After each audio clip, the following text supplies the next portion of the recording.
AK-74U, Call of Duty Black Ops. If you ever wondered what it would be like if an SMG and an assault rifle had a baby that was blessed with every single god-tier stat and cursed with zero weaknesses, then you've just imagined the AK-74U from Black Ops. This wasn't a weapon, it was a statement. A statement that screamed, "The rules of weapon balance do not apply to me." On paper it was an SMG.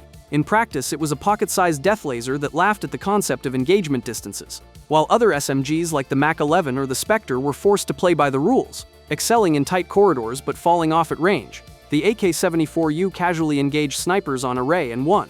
Its damage and range profile were so absurdly generous that it effectively deleted the mid-range role for assault rifles. The AOG were supposed to be the kings of that space, but the AK-74U would just kick down the door and melt their user in 4 bullets, then quickly reload before anyone knew what happened. What made it truly hated wasn't just its raw power, it was the sheer ease of use. The thing was a freaking laser beam. The recoil was more of a gentle suggestion than an actual force you had to control. You could just hold down the trigger and watch enemies disappear from ranges that should have been suicide for an SMG. It was the ultimate crutch, a weapon that required minimal skill to achieve maximum results. The entire meta of Black Ops revolved around one simple question: is the guy around this corner using an AK-74U? If the answer was yes, you simply lost. It was that simple. The AK-74U was so universally despised and ubiquitous that it warped the entire meta around itself. It wasn't just a top-tier choice, it was the only choice. Using anything else was a self-imposed handicap, and facing a lobby full of them was a special kind of multiplayer hell. It was the gun that broke an otherwise brilliantly balanced game. To this day, the sound of its report is enough to give Black Ops veterans PTSD. LSAT Call of Duty Black Ops 2.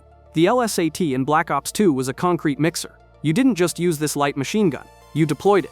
It was less a firearm and more a stationary turret that you could, against all logic and good game balance, carry around the map. This thing didn't just dominate lanes, it annexed them, turning entire matches into a boring and slow-motion siege that everyone else was forced to participate in. The LS8 was hated for one simple reason: it removed the need to aim. While other guns required you to control recoil, manage your ammo, and actually move around the map, the LS8 said, "Just hold down the trigger, buddy."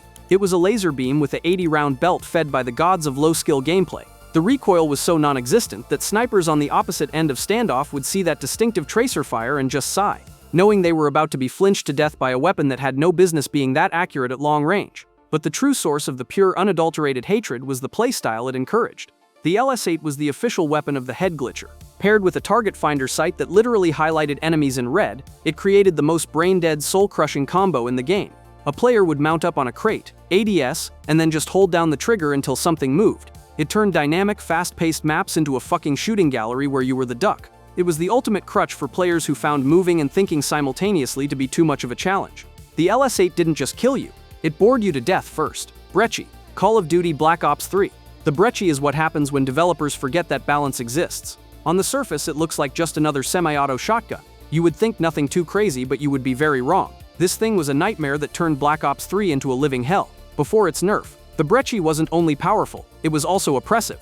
Imagine a shotgun with the range of an SMG, the consistency of an assault rifle, and the spam factor of an LMG. That was the Brecci. You could sit in a corner, mash the trigger like a maniac, and rack up kills faster than an actual pro using precision weapons. The community quickly dubbed it the sniper shotgun, which is about as insulting as it gets. A weapon that's supposed to dominate at 5 feet suddenly turned into a death sentence at 20. People would eat one, maybe 2 shots at mid-range and just collapse, leaving you staring at the kill cam wondering why you even bothered playing. And the worst part about it was absolutely zero skill gap. Other powerful guns at least required some level of mastery. Brecci just demanded you have a functioning index finger. That's it. The most brain-dead players in the lobby could become gods of destruction just by spamming this abomination. Every game had that one guy who whipped out the Brecci and ruined the flow for everyone else. And unlike other OP weapons which might make you mad but secretly impress you, the Brecci just felt insulting. Nobody respected it, not even the people using it. It was the weapon equivalent of button mashing in a fighting game, cheap, dirty, and universally hated. MSBS, Call of Duty Ghosts. If you were unlucky enough to play Ghosts during its launch window, you already know this gun deserves a permanent spot in the most hated Hall of Fame. Officially, it was called the MSBS, but the community quickly renamed it the Multi-BS Rifle. And honestly, that might be the most accurate nickname for a gun in franchise history. On paper, the MSBS was supposed to be a burst-fire assault rifle, which usually means high risk, high reward. You trade slower fire rates for precise, well-timed bursts that demand accuracy. But in practice, this thing was a handheld delete button, 2-shot kills at mid-range with basically zero effort. You didn't even need to be particularly skilled. Just tap the trigger once, and poof, your opponent evaporates faster than Ghost's entire player base. It was so overpowered that even die-hard burst rifle fans admitted it went too far. When people who love cheesy burst mechanics are begging for nerfs, you know you've got a problem. The MSBS was so dominant that lobbies basically devolved into mirror matches. Either you were using the MSBS, or you were dying to it. Those were your only two choices. Of course, Infinity Ward eventually nerfed it, but by then the damage was done. The MSBS had already cemented itself as one of the most universally despised weapons in COD history. Not because it was weak, not because it was broken in some funny way, but because it made the game straight up boring. And in a franchise where variety is king, that's the ultimate sin. P90 Call of Duty 4 Modern Warfare. The P90 has always had a strange legacy in Call of Duty. In real life, it's this futuristic, compact SMG designed for special forces. In COD 4, it was the ultimate spray-and-pray machine that players simultaneously loved and hated. Because it was disgustingly overpowered, the P90's fire rate was insane, its magazine size was absurd, and its recoil was basically non-existent once you got the hang of it. Combine all that, and you had an SMG that didn't just win close-range fights, it won medium-range fights too. And in some cases, it even outgunned assault rifles at distance. What made it truly frustrating was that it was so accessible. Other OP weapons often required you to unlock them late in the progression. The P90 was pretty easy to get your hands on, which meant every lobby had at least 2 or 3 players running around with bottomless mags, shredding everyone in sight. It didn't help that the P90 was also a pop culture icon at the time. Between appearances in Stargate and Counter-Strike, people already thought it was cool. In COD 4, it went from cool to infuriating real fast. The kill cams were just endless streams of P90 bullets spraying across the map, and no matter how good you were, eventually you'd get shredded by it. The P90 is one of those guns that isn't just remembered as strong, it's remembered as cheap. If you were serious about the game, you probably hated it. If you were just messing around, you probably abused it. Either way, it left a stain on COD history as one of the most infamous SMGs ever. Akimbo Model 1887, Call of Duty Modern Warfare 2. Now we arrive at one of the most infamous meme guns in Call of Duty history, the Akimbo Model 1887 shotguns from Modern Warfare 2. Here's the thing on their own. The 1887s were already solid shotguns, but for some reason Infinity Ward thought it was a good idea to let you dual-wield them, and the result was absolute chaos. Dual 1887s weren't just strong, they were broken on a biblical level. We're talking about one-shot kills from across the map. Entire kill cams of people getting sniped by cowboy shotguns that weren't even being aimed properly. It was like giving players 2 handheld railguns disguised as lever-action antiques. The community backlash was instant and brutal. People flooded forums, YouTube was filled with clips of absurd long-range kills, and pro leagues actually banned the Akimbo 1887s because they completely destroyed any semblance of competitive integrity. And yet they were hilarious. As much as people hated dying to them, there was something undeniably funny about watching a guy run around like Yosemite Sam, blasting fools from halfway across high-rise. They were so broken that they became legendary, and even after the inevitable nerf, they lived on in COD infamy as one of the most fun-to-hate guns ever. Proteus, Call of Duty Infinite Warfare. If the Brecci was the poster child for mindless spam, then the Proteus was the poster child for sheer absurdity. On paper, this hybrid shotgun sniper rifle was supposed to be a quirky addition to Infinite Warfare's futuristic arsenal. In practice, it was one of the dumbest balance mistakes in COD history. The Proteus had a unique gimmick. In shotgun mode, it fired pellets, but in sniper mode, it shot single powerful rounds. Sounds very balanced, but there was this little bug, if you want to call it that, where the sniper mode was essentially a built-in aimbot. You didn't even have to hit your target directly, you just fire vaguely in their direction, and the gun would magnetize the bullet straight to their chest or head. The result was an instant one-shot kill at ranges where you normally wouldn't even see your opponent. The community's reaction was priceless. People were posting clips of casual Proteus users pulling off multi-kills without even trying. People even joked they could play with their eyes closed and still go positive. This feature, or disaster depending on your perspective, lasted for far too long before Infinity Ward finally patched it. By then though, the damage was done. The Proteus had already become a meme, not just hated but laughed at, ridiculed, and held up as a shining example of how not to design a gun. Ask any COD veteran about the Proteus today and they won't talk about its stats or its fire modes. They'll just roll their eyes and say, oh yeah, that thing. And honestly, that says it all. FAMAS, Call of Duty Black Ops. If you played Black Ops 1 back in 2010, you know exactly why the FAMAS is on this list. This gun was so disgustingly good before it got patched that it basically defined the meta. The FAMAS wasn't just strong, it was mandatory. Its blistering fire rate combined with surprisingly manageable recoil meant you could laser people down across almost any map. Pair it with sleight of hand and scavenger, and suddenly you had a weapon that turned every gunfight into a coin flip. Except the FAMAS coin was double-sided. GameSpot described it as meta-defining, and that's not an exaggeration. If you weren't using the FAMAS, you were already playing at a disadvantage. It completely invalidated dozens of other weapons in the game. Why experiment with quirky setups when you could just slap on the FAMAS and dominate without breaking a sweat? The community hated it because it wasn't just powerful, it was plain boring. Matches stopped being creative sandbox experiences and turned into endless FAMAS duels. The kill feed was basically a scrolling wall of FAMAS kills, and people were legitimately quitting lobbies just to avoid playing against it. Eventually, Treyarch nerfed it, toning down its absurd dominance, but by that point the damage was already done. For months, Black Ops 1 lived under the shadow of the FAMAS, and the memory still stings for a lot of players. It's remembered not just as one of the most overpowered weapons in the series, but one of the most hated for sucking all the variety out of the game.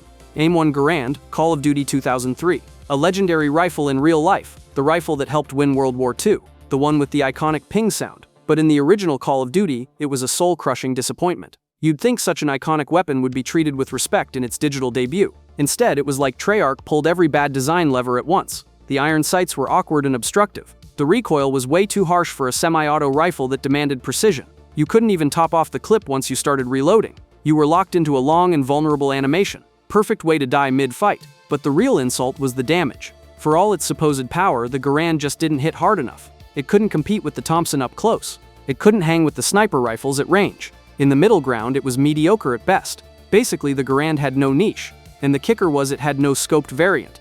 In a game full of rifles with optics, the Garand forced you to struggle with those awful irons, leaving you squinting at pixels and praying for the best. Fans hated it, not just because it was statistically weak, but because it felt bad to use. A legendary rifle reduced to a clunky, frustrating mess. In real life, the Garand was hailed as one of the greatest infantry weapons of all time. In Call of Duty, it was a tragedy. Sawed-off shotgun. Call of Duty, well, oh wee. Shotguns are supposed to be simple.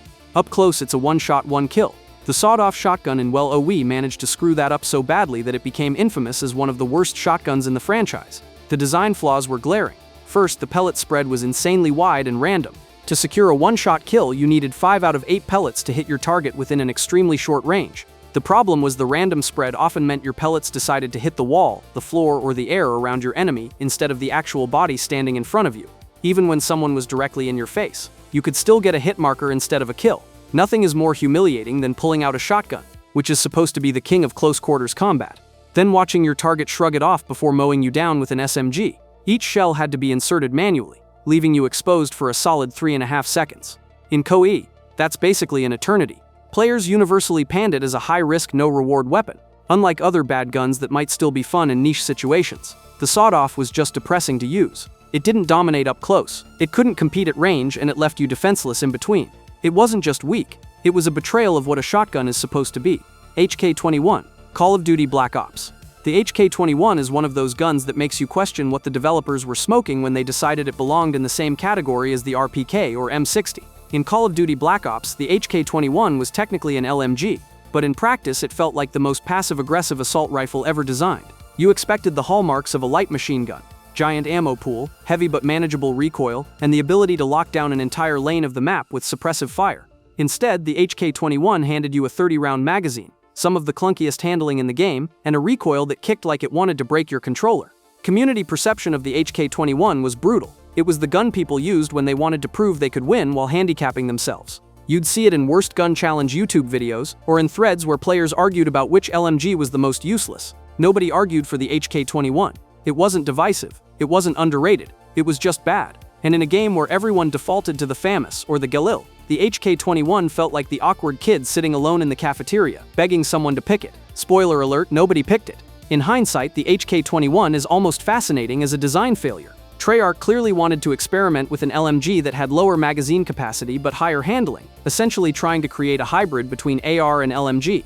But because of the awful recoil and poor damage output compared to the rest of the class, it ended up being neither. Just a failed experiment that's now remembered as one of the most universally hated big guns in the series. Dragunov, Call of Duty Modern Warfare 2019. The Dragunov is one of those guns that somehow manages to disappoint in every single COD it appears in, and in Modern Warfare 2019, it hit rock bottom. Sniper rifles are supposed to fall into two categories: the flashy quickscopers that delete enemies in one frame, or the patient long-range monsters that reward accuracy. The Dragunov was neither. It was a sad, confused rifle that failed at both roles. The first problem was damage falloff. A sniper with damage falloff is basically a bad joke. You'd land a perfect chest shot from across the map, only to watch your target limp away because it didn't register as a kill. That's not just disappointing, that's infuriating. Then there was the recoil. Violent, jarring, completely impractical for follow-up shots. Instead of rewarding you for rapid semi-auto fire, the Dragunov punished you by turning every second shot into a wild guess. Add in sluggish handling, and you had a sniper rifle that somehow felt worse than just using an assault rifle with a scope. And this wasn't just a one-off mistake. The Dragunov has a consistent track record of mediocrity across multiple titles. By the time MW 2019 rolled around, the community was already primed to hate it, and Infinity Ward just doubled down on the disappointment. The result is a gun so bad that most players didn't even bother unlocking attachments for it. It wasn't just weak, it was irrelevant. A weapon so universally despised that the mere sight of it in your loadout felt like trolling yourself. Mini Uzi, Call of Duty 4, Modern Warfare. The Mini Uzi is the perfect example of how not to design an SMG.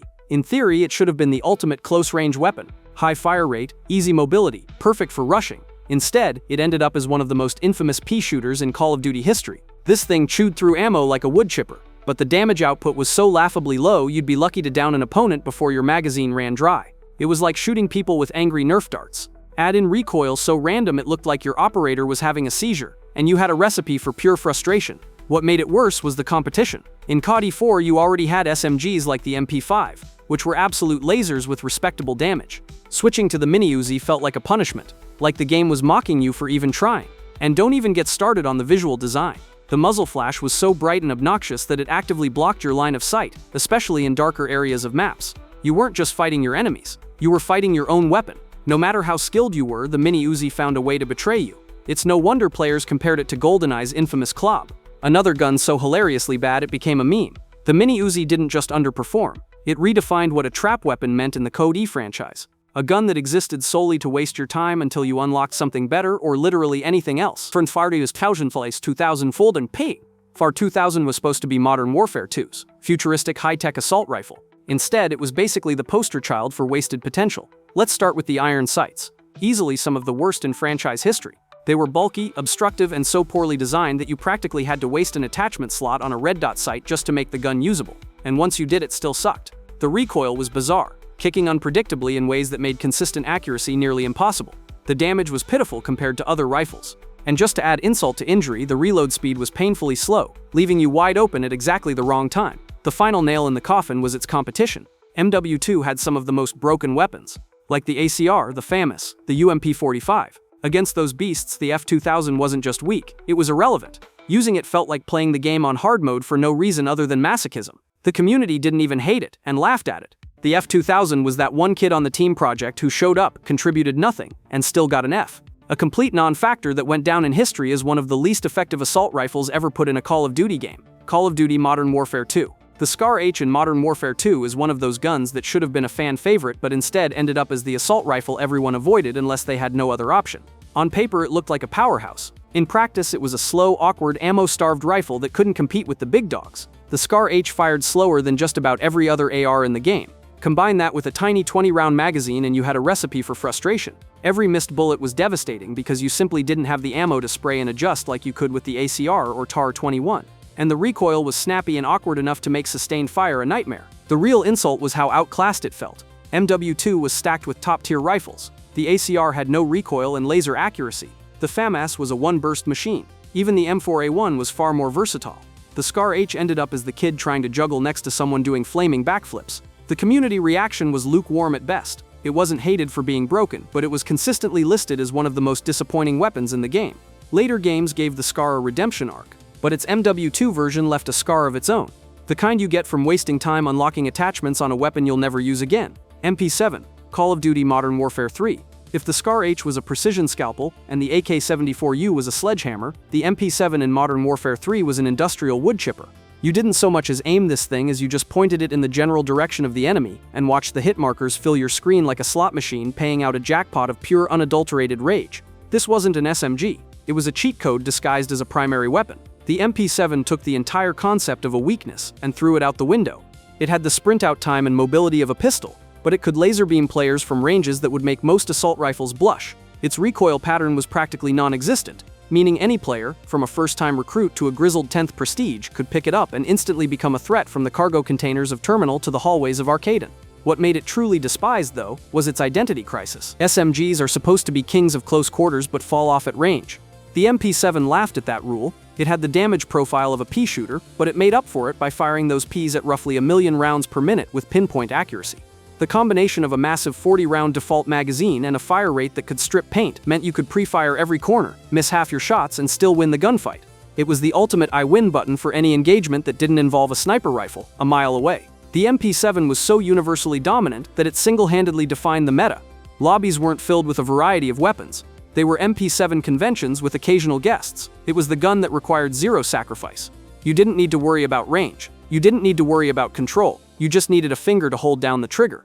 It was hated not because it was bad, but because it was so brain-dead easy to use that it made the entire game revolve around who could whip out their pocket-sized hose of death faster.